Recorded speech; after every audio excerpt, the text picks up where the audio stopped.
Find the number of subsets of A if A equal to நமக்கு இங்க கொடுத்திருக்காங்க. அதாவது Aல எத்தனை elements இருக்கு அப்படின்னு நம்ம கண்டுபிடிக்கணும். அதை 2 பவர்ல எழுதிட்டா அதுதான் நம்பர் ஆஃப் சப்செட்ஸ். அதுக்கு ஃபர்ஸ்ட் ஏல என்னென்ன எலமெண்ட்ஸ் இருக்குன்னு நம்ம முதல்ல கண்டுபிடிக்கணும். அப்பதான் அதுல எத்தனை எலமெண்ட்ஸ் இருக்கு அப்படின்றது நமக்கு தெரியும்.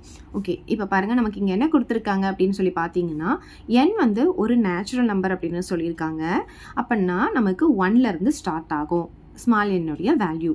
இப்போ ஸ்மால் n உடைய வேல்யூ என்னவா இருக்கும் அப்படின்னு பார்த்தீங்கன்னா இங்கே பாருங்க 2 less than or equal to, இங்கே வந்து less than or equal to 5னு கொடுத்துருக்காங்க. இங்கே ஈக்குவல் டு சைன் இருக்கிறதுனால 2வும் இருக்குது, இங்கே ஈக்குவல் டு சைன் இருக்கிறதுனால 5வும் இருக்குது. அப்போ 2லேருந்து 5 வரைக்கும் என்னுடைய வேல்யூ இருக்கும். அதை நம்ம இங்கே ஃபஸ்ட்டு எழுதிக்கலாம். n equal to 2, 3, 4, 5. ஓகே, இப்போ இந்த வேல்யூஸ் எல்லாமே நம்ம இங்கே எக்ஸுக்கு பார்த்தீங்கன்னா ஒரு ஃபார்முலா கொடுத்துருக்காங்களா 4n + 1, இதில் எடுத்துகிட்டு வந்து சப்ஸ்டிடியூட் பண்ண போகிறோம். அதாவது இந்த எண்ணுக்கு பதிலாக இங்கே இருக்கிற ஒவ்வொரு வேல்யூ சப்ஸ்டிடியூட் பண்ணால் நமக்கு எக்ஸுடைய வேல்யூ கிடச்சிரும். அதுதான் ஏ உடைய எலிமெண்ட்டாக இருக்கும். ஸோ ஃபர்ஸ்ட் வந்து எண்ணுக்கு வந்து 2 போட போகிறோம். அப்போ இதில் சப்ஸ்டிடியூட் பண்ணிக்கலாம். x = 4 இன்ட்டு எண்ணுக்கு பதிலாக 2 போட்டுக்கலாம். இங்கே +1 வந்துடும். அப்போ 4 2s are 8 +1 வந்துடும். இப்போ எவ்வளோ கிடைக்கும் நமக்கு 9 அப்படின்னு கிடச்சிரும். இப்போ எண்ணுக்கு வந்து 3 போட போகிறோம். இப்போ இந்த இடத்துல நம்ம வந்து 3 போட்டுக்கலாம்.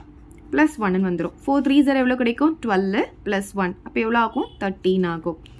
இப்போ எண்ணுக்கு பதிலாக 4 போடலாம். x = 4 இன்ட்டு இந்த இடத்துல நம்ம என்ன பண்ண போகிறோம், எண்ணுக்கு பதிலாக 4 போட போகிறோம். இங்கே +1 வந்துடும். 4 4s are 16 +1, அப்போ எவ்வளோ ஆகும் நமக்கு 17 கிடைக்கும். ஸோ நெக்ஸ்ட் பார்த்தீங்கன்னா எண்ணுக்கு வந்து நம்ம 5 போட போகிறோம். அப்போ x = 4 இன்ட்டு 5 +1, 4 5s are 20 +1, எவ்வளோ கிடைக்கும் நமக்கு 21 கிடைக்கும்.